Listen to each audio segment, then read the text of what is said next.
3rd March 1915. On board the Kamo Maru. First part, translation by Sri Aurobindo. Solitude, a harsh, intense solitude, and always this strong impression of having been flung headlong into a hell of darkness. Never at any moment of my life, in any circumstances, have I felt myself living in surroundings so entirely opposite to all that I am conscious of as true, so contrary to all that is the essence of my life. Sometimes, when the impression and the contrast grow very intense, I cannot prevent my total submission from taking on a hue of melancholy, and the calm and mute converse with the Master within is transformed for a moment into an invocation that almost supplicates. O Lord, what have I done that Thou hast thrown me thus into the sombre night? But immediately the aspiration rises, still more ardent. Spare this being all weakness, suffer it to be the docile and clear-eyed instrument of Thy work, whatever that work may be. For the moment, the clear-sightedness is lacking. Never was the future more veiled. It is as though we were moving towards a high, impenetrable wall, so far as the destiny of individual men is concerned. As for the destinies of nations and of the earth, they appear more distinctly. But of these it is useless to speak. The future will reveal them clearly to all eyes, even of the most blind. 4th March 1915. Always the same harsh solitude, but it is not painful. On the contrary, in it more clearly than ever is revealed the pure and infinite love in which the whole earth is immersed. By this love all lives and is animated. The darkest shadows become almost translucent to let its streams flow through, and the intensest pain is transformed into potent bliss. Each turn of the propeller upon the deep ocean seems to drag me further away from my true destiny, the one best expressing the divine will. Each passing hour seems to plunge me again deeper into that past with which I had broken, sure of being called to new and vaster realizations. Everything seems to draw me back to a state of things totally contrary to the life of my soul, which reigns uncontested over outer activities.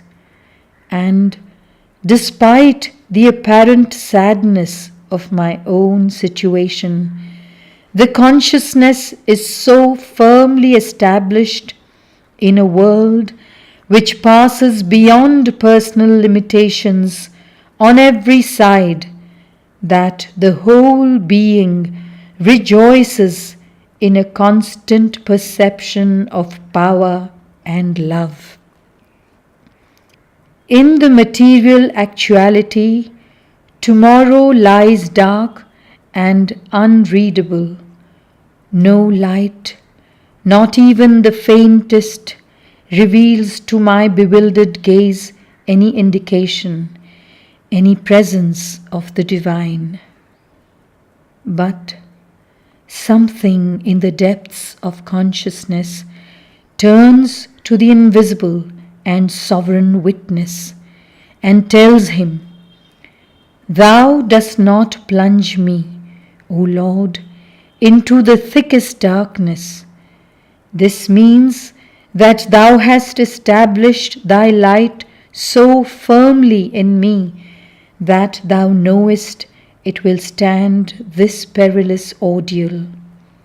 Otherwise, wouldst thou have chosen me for the descent into the vortex of this hell as thy torch-bearer?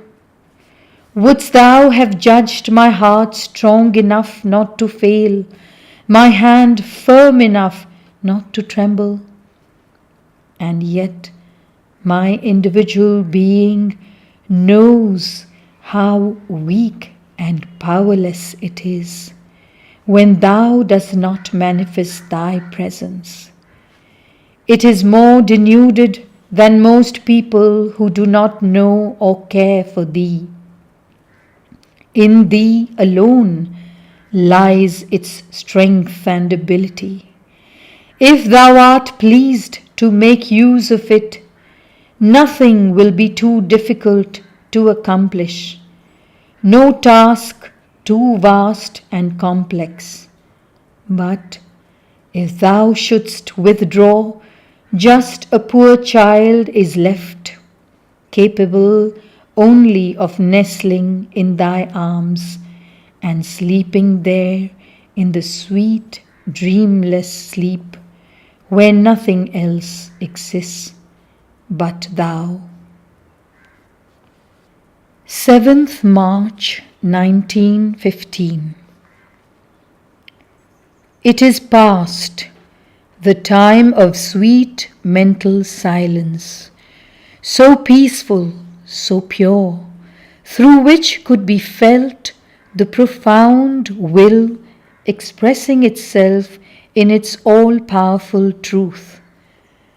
Now the will is no longer perceived, and the mind once more necessarily active analyzes, classifies, judges, chooses, constantly reacts as a transforming agent upon everything that is imposed on the individuality, grown wide enough to be in contact with a world infinitely vast and complex, a world of mingled light and shadow, like all that belongs to the earth. I am exiled from every spiritual happiness, and of all ordeals, this, O Lord, is surely the most painful that thou canst impose. But most of all, the withdrawal of thy will, which seems to be a sign of total disapprobation. Strong is the growing sense of rejection, and it needs all the ardor of an untiring faith to keep the external consciousness thus abandoned to itself from being invaded by an irremediable sorrow. But it refuses to despair. It refuses to believe that the misfortune is irreparable. It waits with humility in an obscure and hidden effort and struggle for the breath of thy perfect joy to penetrate it again. And perhaps each of its modest and secret victories is a true help brought to the earth. If it were possible to come definitively out of this external consciousness, to take refuge in the divine consciousness. But that thou hast forbidden, and still and always thou forbidst it. No flight out of the world. The burden of its darkness and ugliness must be borne to the end, even if all divine succor seems to be withdrawn. I must remain in the bosom of the night and walk on without compass, without beacon light, without inner guide. I will not even implore thy mercy, for what thou willst for me, I too will. All my energy is intention solely to advance, always to advance step after step, despite the depth of the darkness, despite the obstacles of the way, and whatever comes, O Lord, it is with a fervent and unchanging love that thy decision will be welcomed. Even if thou findest the instrument unfit to serve thee, the instrument belongs to itself no more. It is thine. Thou canst destroy or magnify it. It exists not in itself. It wills nothing. It can do nothing without thee. The second part of this prayer, translation by Sri Aurobindo. 8th March 1915. Translation by Sri Aurobindo. For the most part, the condition is one of calm and profound indifference. The being feels neither desire nor repulsion, neither enthusiasm nor depression, neither joy nor sorrow. It regards life as a spectacle in which it takes only a very small part. It perceives its actions and reactions, conflicts and forces as things that at once belong to its own existence, which overflows the small personality on every side, and yet to that personality are altogether foreign and remote. But from time to time a great breath passes, a great breath of sorrow, of anguished isolation, of spiritual destitution. One might almost say the despairing appeal of earth abandoned by the divine. It is a pang as silent as it is cruel, a sorrow submissive, without revolt, without any desire to avoid or pass out of it, and full of an infinite sweetness, in which suffering and felicity are closely wedded.